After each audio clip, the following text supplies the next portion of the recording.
again, welcome to another episode of Azania in Therapy. I'm your host, Thabang Tlaka. My guest today is an award-winning author, an entrepreneur and speaker who's passionate about leadership and personal development. He has written 25 books. Ladies and gentlemen, welcome Confidence Seleme. How are you, sir? I'm doing quite well, my brother. Thank you so much for having me. I really do appreciate it. Yeah, good. You know, you once interviewed me before. Now it's your turn, eh? You're on there. So I'm interviewing you today. I'm on the other chair. Yeah. But since then, man, you've been writing, eh?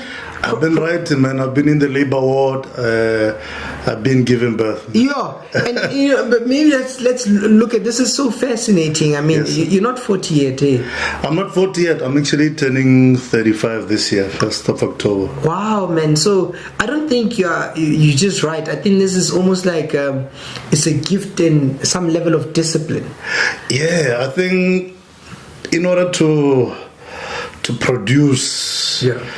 At the level that I want to produce, one of the things that I learned earlier on is that I need to be disciplined. Yeah. If you're not disciplined, you're not gonna produce at a high level. Yeah. You're gonna be, shooting your shots, but you won't be hitting it. You'll be missing. Yeah. It's like a basketball player. Yeah. When you see a basketball player, somebody like Stephen Curry, for example, who constantly net his shots. Yeah. You can be sure that there's a level of discipline that he's invested during the rehearsal hours, the practice hours. Yeah, when nobody's looking. Yeah. So when you get on stage, the stage is not a place where you rehearse. Yeah. You rehearse in the background. It's too late. So and when you want to produce, if you want to produce at a high level, you have to have the discipline, because the discipline is what gives you the stamina and the consistency to produce the results. Wow. And man, so what's the your aim, like, in terms of writing, right? If you don't mind me asking, do you go like 4 books this year or 5 books this year, or by this age I want to have Well, my ultimate goal is 300 books in my lifetime. Wow. So I'm busy with my 30th book at the moment. And so I've done only 10% what I'm aiming to do. Wow. So the goal is 300 books. I think if I reach 300 books, I'll feel confident enough when I meet my maker. I can say I've done what. Yeah, no, I played a nice inning there. You can substitute me now. Exactly. What you've deposited in me, I'm not coming back with anything. Why I left it all there. Why 3? Why 300? It's a number. First it was 100. Yeah. But I looked at it and said, no, this is small water. Yeah, this is I'm pitching below my capability. Yeah. So 300 for me is it's enough of a challenge. Yeah. That it will push me to give everything that I've got. True. If I pitch lower than that, I know that yes, I've given something, but was it everything that I could have given? So 300 is challenging enough. There's a quote that says some people in life, they pitch low and hit instead of pitching high. And even if you miss, even if you pitch high and you miss, but you'll have reached a higher level than if you had pitched low. So I'd rather pitch high and hopefully hit than pitch low and hit it and hit a low number. Yeah, no, that's beautiful. Actually, when you say that, you remind me. I think I was in Cape Town somewhere. We went for an event, so there were these different speakers. So one of them came there. It was a very strange gentleman, actually. He was dressed in all black. He had a jacket, a long jacket. I just remember that because he also said something interesting.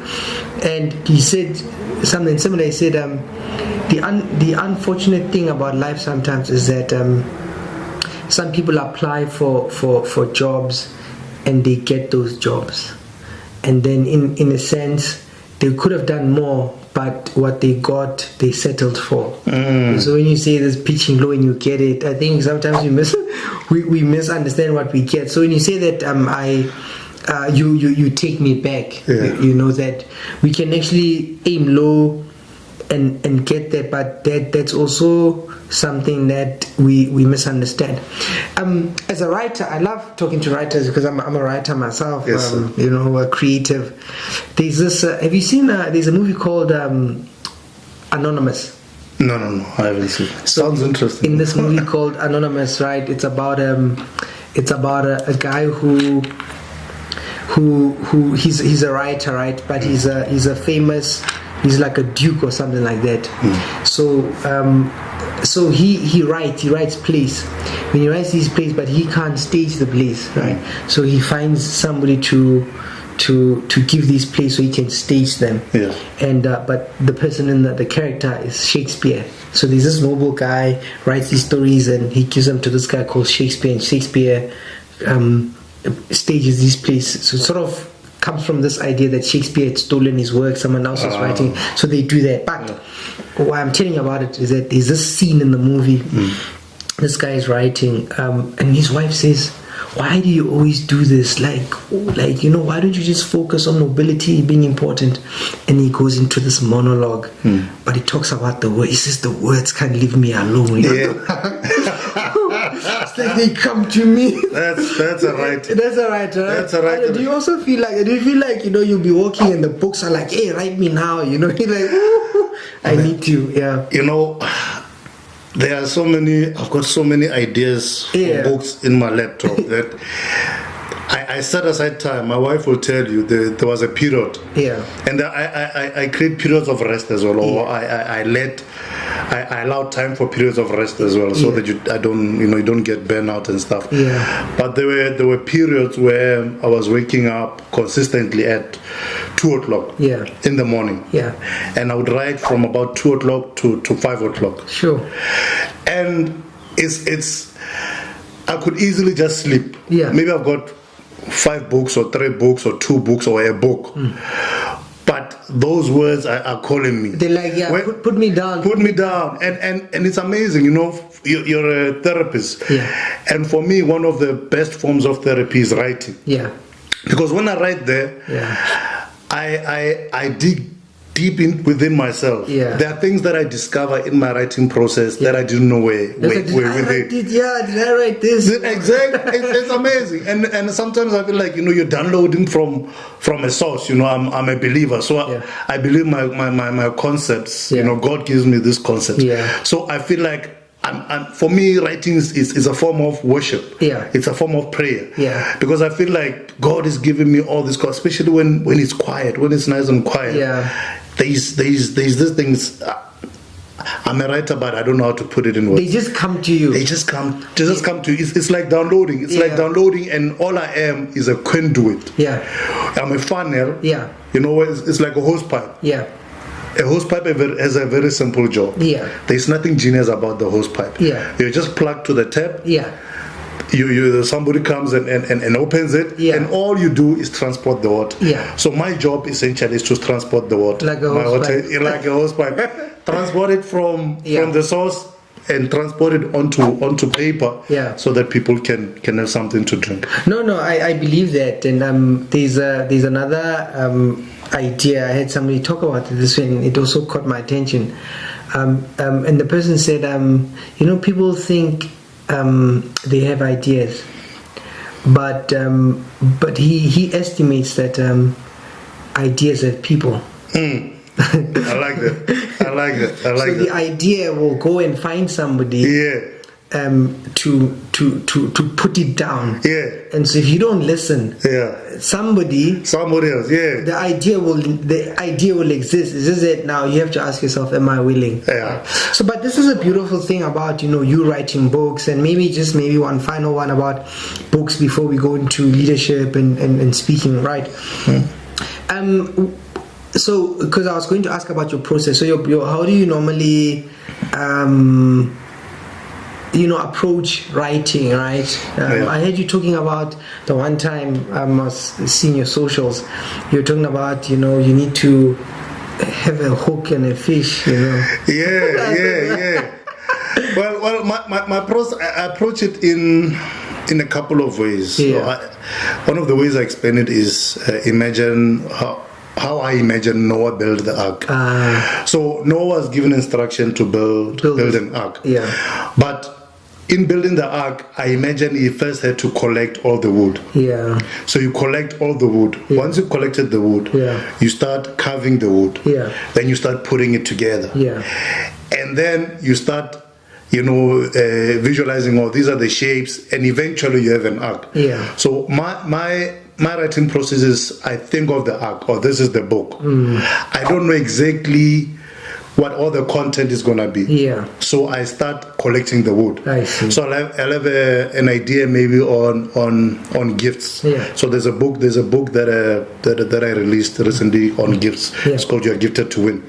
So with that, I think about gifts, and I say, but gifts are both, there's a literal and figurative. Yeah. Yeah. There's tangible and intangible. Yeah. So I've got a gift, which is a talent. Yes. But also there's gifts. As in a present. Yes.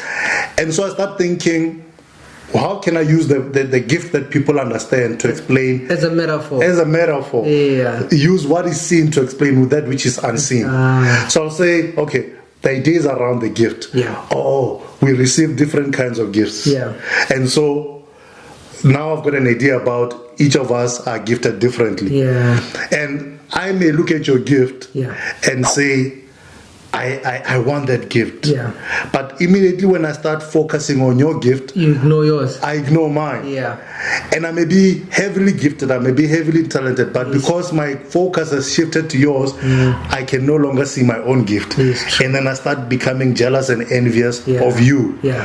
Meanwhile, forgetting that I've got my own gift which I need to focus on and develop.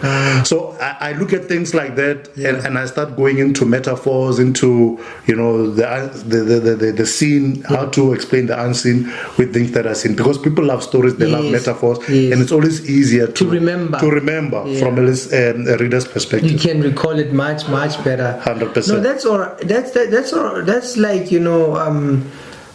I like what you're saying, right? And I was just thinking now that but being somebody who does that, right? Maybe let's now go into maybe leadership, because it's something that you're passionate about as well. So you write, and a writer reads, and a reader, somebody who can't read and write can't lead, right? Yeah. So you're passionate about leadership. Yes, sir. And then how come?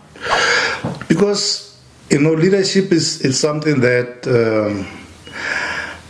it started from a very young age. I remember in grade 11, I was elected head boy at school. And so my leadership, I started becoming very conscious of leadership, because once you get into leadership, there's so many responsibilities. There are so many people. I mean, there were over 2,000 learners in the school. So now there are decisions that I needed to make, obviously with the rest of the leadership team, that were going to affect 2,000 learners. And so leadership is so critical, because as a leader, you are at the helm of the ship. And you may choose to turn left or right, but that decision does not only affect you; it affects everybody who's on board the ship. So it's important that we get leadership right, because if we can get leadership right, we can get communities right, we can get our countries right, we can get the economy right. So for me, leadership is a way, or leadership training and speaking to leaders and speaking about leadership is a way of making impact on a mass scale, because if you can impact leaders, you impact those who follow them as well. And what do you think of our current leadership, where we are, as a people, as a country? Do you look at the leadership and you're inspired, or do you like, come, let's sit down, let me give you some principles? What do you think about it? I think it's very easy to criticize when you are not in the when you're not in the kitchen. You don't know how hot it is in the kitchen. So it's very easy to criticize leadership. But I do think that our leaders should understand that, again, their decisions do not only affect them. And as a leader, leadership is not a It's not a privilege of some sort. It's a responsibility. And a lot of leaders look at leadership and they think that leadership is about sitting in the chair and having people serve you. You know, when you're at the helm, when you're in that particular position, you know, you've got people at your beck and call. You can ask for the tea, you can ask for somebody to go and fetch boss them around. Boss them around, you know, and a lot of people in positions of power, they look at leadership in that way. But leadership is more about what are you doing for the people. It's less of a privilege and more of a responsibility. Yeah. The fact that you have people coming up to you and they are at your service is only the perks of that particular position. Yeah. But beyond the perks, there is responsibility. And your job is to make sure that the responsibilities that are placed upon you as a leader, you're fulfilling those responsibilities. Yeah. The people that you lead should have a better life simply because they were being led by you. It's not about bettering your own life. Yeah. It's about bettering their lives. Then we will know that you are a true leader. You're a leader worth being called a leader. Because you came to serve. And when you think of leaders, you know, across time, are they, or even currently, are there people that you look to say, you know, that style, that person, that's something to appreciate, to you know, that could be our model? Yeah, you know, there are so many, and I don't want to sound cliched, but I'll mention two. One is Martin Luther King. There's a speech he made, and he said, and it's not the I Have a Dream speech, which was a beautiful speech, but there's one. He talks about the mountaintop, and he says, you know, I've been to the mountaintop. I may not get there with you, but I have seen it, and we are gonna get there. And so sometimes as a leader, you see quite far ahead, and your job is to simply inspire the people that I have seen where we're going, and we will get there, and inspire them, give them enough fuel and energy to say, you're gonna get there. And what's powerful about that speech, he says, I may not get there with you, because sometimes as leaders, we want to be, you know, the people that get there first, that, you know, put the flag on the moon and say we're here first. But you don't necessarily have to get there. The focus has to be on, are the people that I'm leading going to get there? Are they going to achieve their goals? And by them achieving their goals, you as a leader have achieved your goals. Beautiful. You know, when you say that, you know, because I think I've heard that speech before, but from the way you are putting it, right? I think it's beautiful because the idea that, because one, it says to me, here's a person, right, who understands that I have to help these people get there. My part is that I've seen, and I'm helping us focus on where we need to go. But I also understand that this is not. There's a part I'm playing, and I'm not necessarily the main character.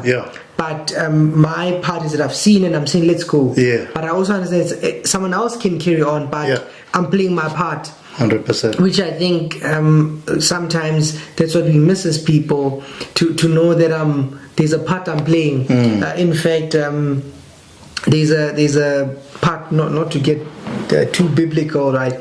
But there's an interesting, because I was telling you earlier that I'm writing on grief, you know, so I read different things, and one of the parts that intrigued me is the story of Joshua. How the book of Joshua begins. It says something like Moses had died, the people's leader had died, and there was no one to lead the people. And then God raised Joshua, or Joshua arose, or something. But just that part, but what caught my attention is that there's somebody who used to lead, but this person has died. But the mission is not complete. The mission, they have not reached the promised land yet. So the mission didn't die with the leader. 100%. And you know, that's very interesting, because a lot of times as leaders, we tend to focus on the journey, and we forget that the journey, the destination, is bigger than us. My job is to make sure that if God has given me, But wait, you just so what you just said now. So it was just the idea that the destination is bigger than us. Yeah. So one of those things must just pause. Oh, okay. All right. Yeah, I don't remember that. Yeah. The destination is bigger than you. You're just playing a part. Yeah. Oh, beautiful, man. Just continue. Yeah, thank you. So as a leader, you need to understand that the destination is bigger than you. Yeah. The vision is bigger than you. Yeah. And you have to think beyond your particular tenor in the journey. Yeah. So you may fall off the wagon 30 kilometers into the journey. Yes. Death, sickness, maybe you decide a miscalculation, whatever. You send the wrong picture. You send the wrong picture, So you have to think bigger than you. Yeah. And one of the ways to think bigger than yourself as a leader is to prepare people who will carry on with the journey and carry on leading. Yeah. Because as I said, the destination is bigger than the leader. Yeah. Where we are going, the fact that there'll be, let's talk economics. Yeah. If we have an economic goal, and I'm the Minister of Finance, the economic goal is bigger than me as a personality. Yeah. So I have to be training people who are equipped with the knowledge to know that here's an economic goal that we have.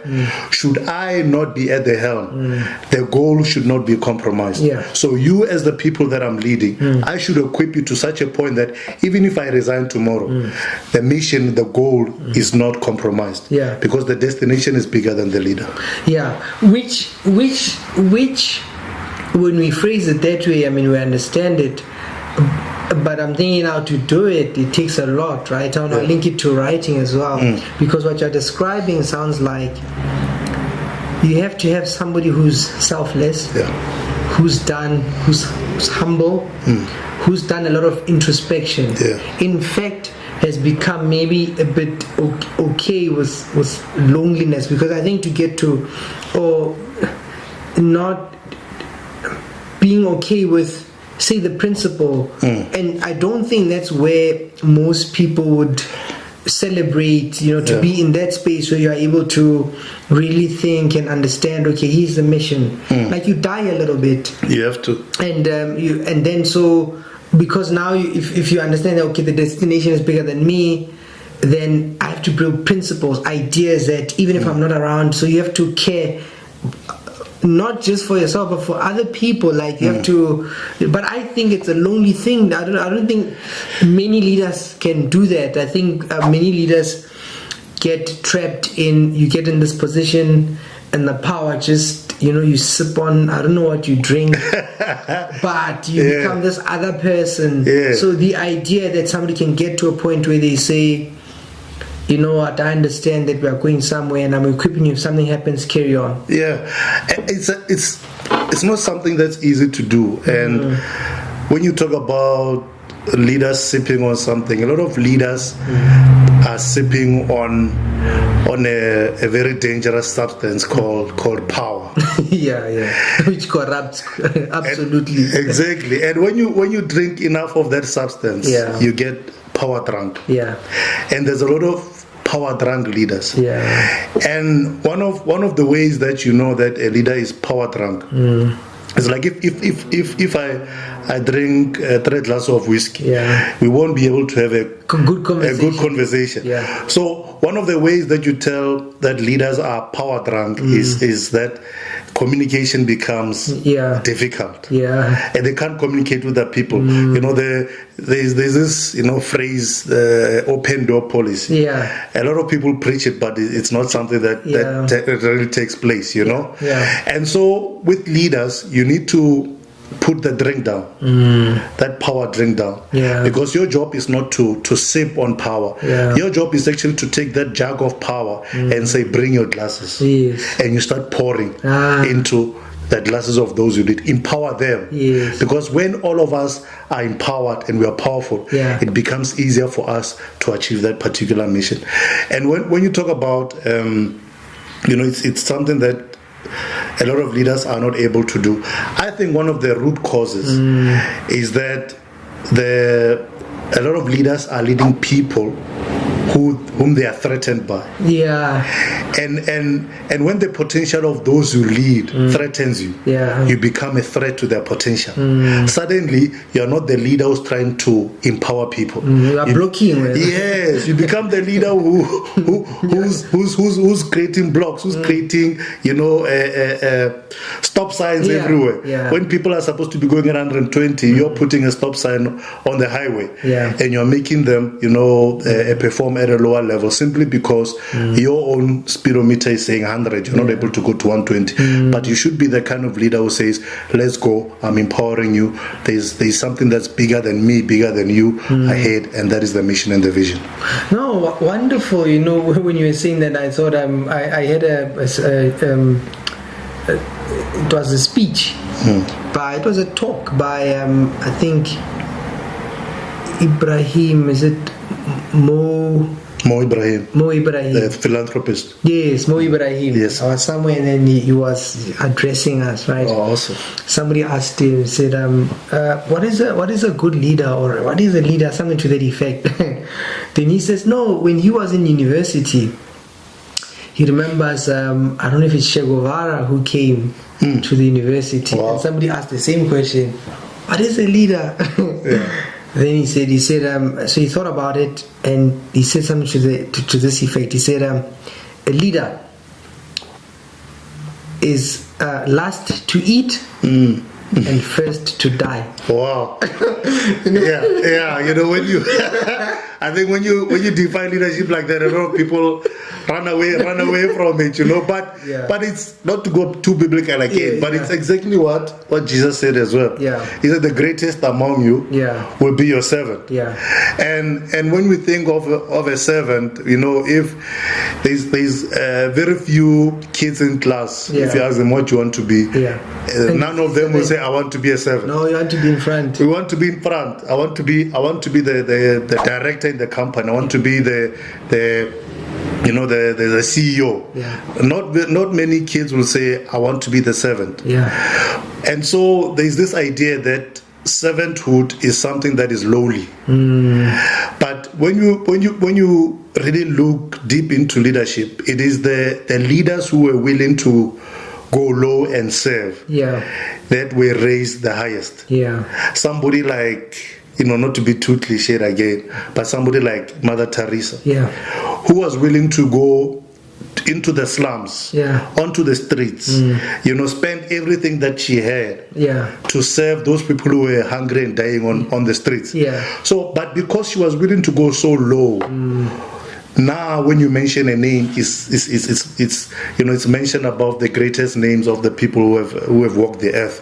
But it's because she was willing to go so low that her name has been raised so high. Wow. Yeah. Beautiful. I'm actually watching a documentary called it's not the Dream Team, but I forget. It's about the American team that. The Redeem Team. The Redeem Team. Yeah. I haven't watched it, but I'm going to watch it. Wow, no. So so I don't know if I should spoil it for you. No, do it. So I'm watching it, so halfway into the documentary, Kobe comes into his story, right? So there's Kobe there, and there is LeBron. Right, so the story was, this team was losing, the American team had won, and then they are losing. So when they were losing, then Kobe, I think he comes in later, and then obviously, he's Kobe, right? And he's like this loner guy. Even the way they describe him, he's different, right? He's like, when they met him, like, I'm Kobe. No games, no nonsense, no, But what he did was, so the team wasn't. It's like this American team from the best teams in the league. They came together, but they were not like a team. They were not jelly. They were just stars, but not like a team. And then so he comes into the picture, but now he's Kobe there, there's LeBron there, and people are wondering, two alpha males, how is this gonna work? And they say what he did was, he came and he was ready to play defense, and it was his way of telling the team that, guys, I'm not bringing a big name here. I'm here to make sure that this team was so he showed his leadership in that sense. So they say now one of the other things they did was that they had a training schedule. So they would train. So they were in a hotel, right? So when they were in a hotel, so I think after, and then they had their schedule. So they had a break. So when they come from a break, they see Kobe, and so he's from the gym. So they are surprised that this guy, like, I mean, we were training, we had a break, now you're training, right? So he's waking up at like 5 in the morning before their schedule, like, because they have to lift weight, they have to do drills, do other things. So he wakes up at 5 or 4, something like that. So first day it was just him. Next day he continued. Hey, the other teammates are thinking, hey, this guy, like, is different. So they start joining him. So next day there's like 2 of them. Next day there's like 3 of them. Next day, so like then the whole team starts working out in the morning because he's like, I'm gonna put in some work. So for me, when I think of leaders, I think of people like that who just, they see the team, they see their name, and they say, okay, how can I serve? And just his modeling, and that actually affected the team.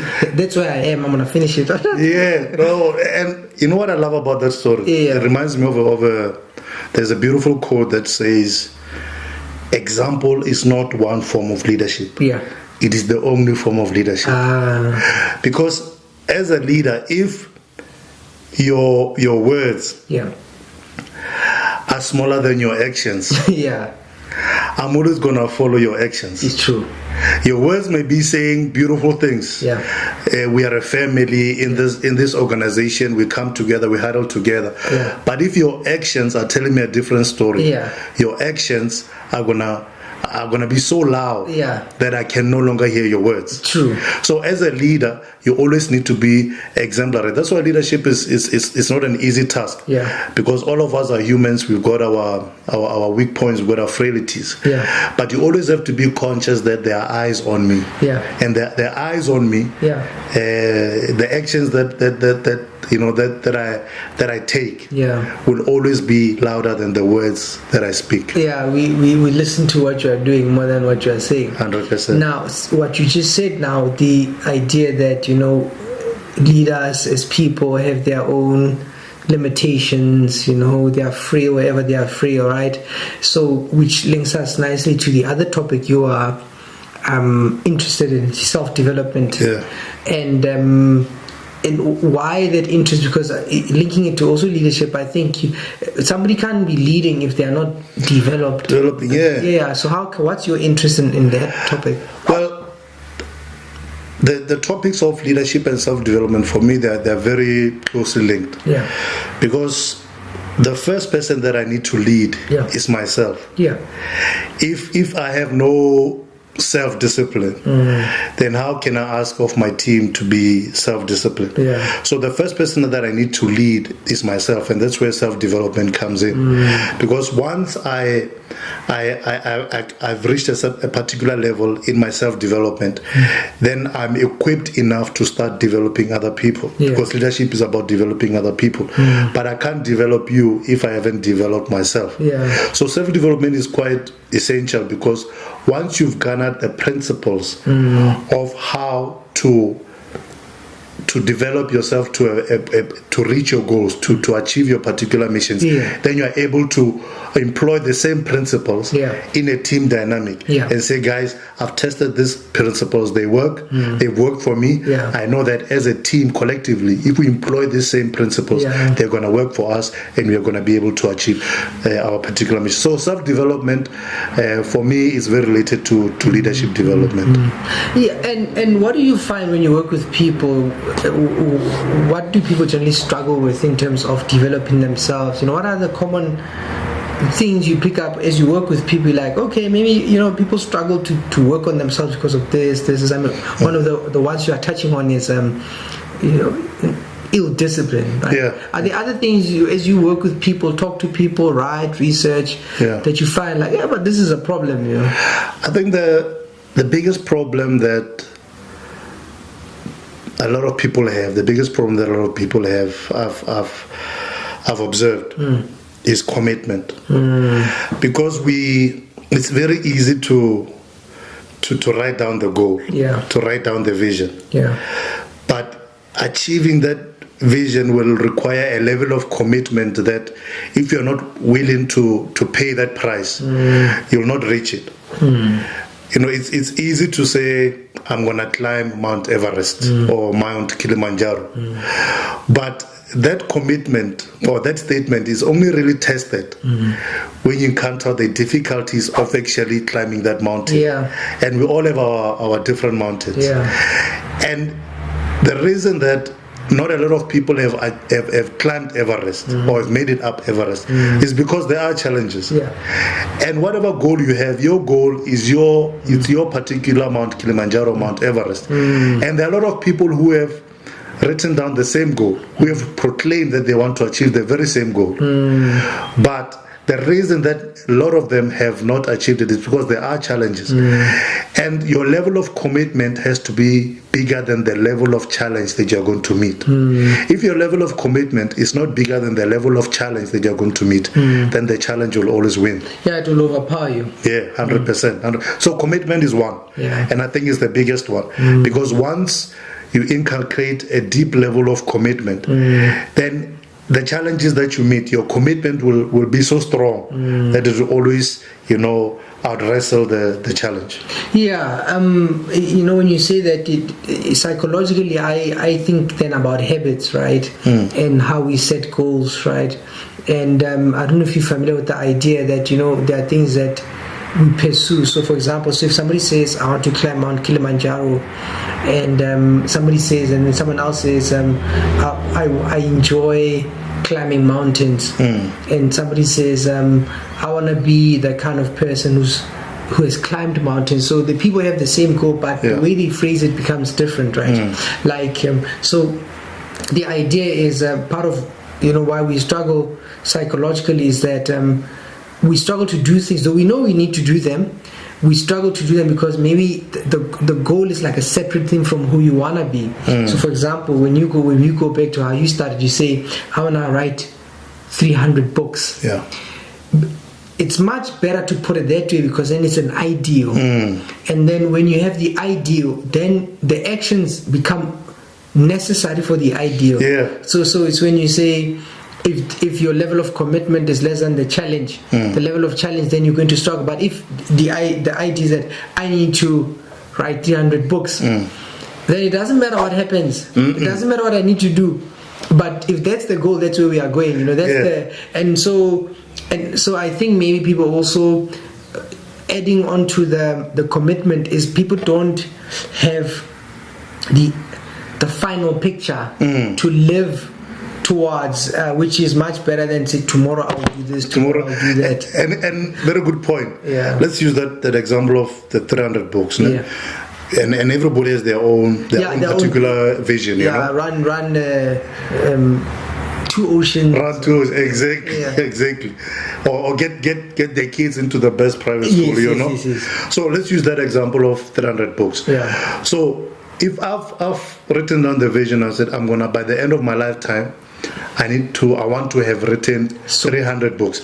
Now I need to then say, okay, if God gives me 70 years on earth, it means I'm 35 now.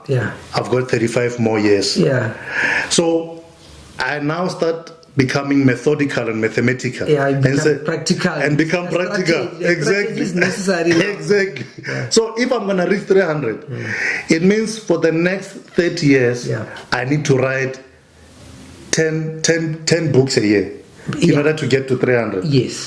Which means every month, I need to be finishing a book. So you can't be messing around. I can't be messing around. Which means every week, I need to be at least 25% done with my book. Which means every day, I can't go to sleep unless I've written 1,000 words. So you see. So now you've broken. It's not. You've broken it. It's not some exactly. So it's you've made now. Simple, not simple, but target things that need to be done. Things that daily. So the way to achieve the big goal, it's like the old African adage says: if you want to eat an elephant, eat it piece by piece. The mistake that a lot of people make is that they want to swallow the elephant, on the 30th day. Yeah.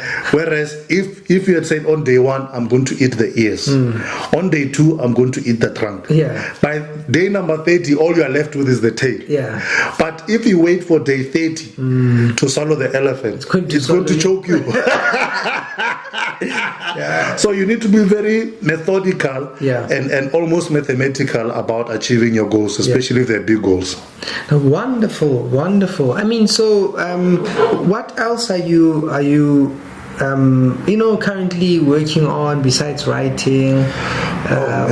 So my three passions, Yeah. in terms of purpose, is writing. As I said, I'm busy with my 30th book right now. Yeah. I've got a couple that I've started that after I finish this one, I'm going to jump onto those. Yeah. So it's the writing, the speaking, which one of my goals this year is to grow the speaking quite a bit. Yeah.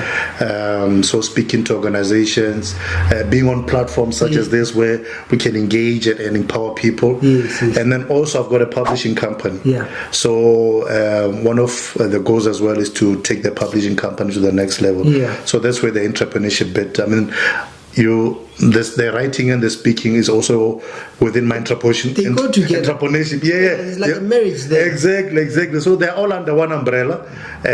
All of them, if you were to write entrepreneurship in big, they fall under that because there's money to be made in all three spheres. Yeah, but is the writing, speaking, and publishing. Okay. Yeah, that's what I'm busy with currently. And what questions are you currently wrestling with?